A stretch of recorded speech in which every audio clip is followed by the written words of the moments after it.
Hi. Do you know what most leaders do wrong about taking personality assessments? They take them. They take them, get their report back, highlight a few lines, and that's it. And nothing ever changes. Here's the truth about them. Assessments aren't something you take. They are something you use. If you don't use them, you don't get value from them. Here's the thing. Assessments aren't meant to describe you. They're meant to wake you up. They're meant to show you something that you hadn't already seen. The Enneagram, for example, shows you why you act the way you do, your deeper motives, your blind spots, the patterns that sneak up on you when you get triggered. And the EBW, our emotional intelligence at work, shows the way that those patterns play out with other people. It's like seeing both sides of your leadership coin, why you do what you do and what the impact is when you do that.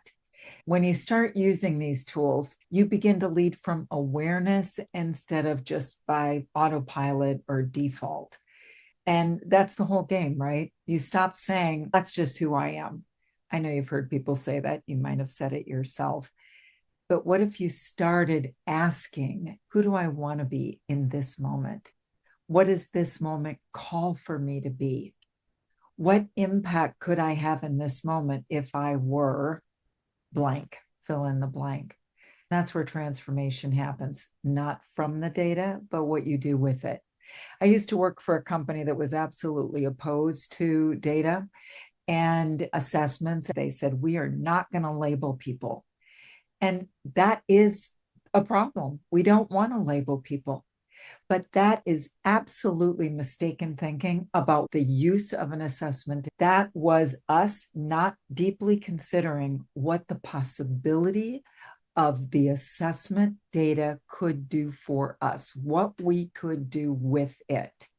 I'm not there anymore. I truly believe that assessments are extraordinarily useful if people use them.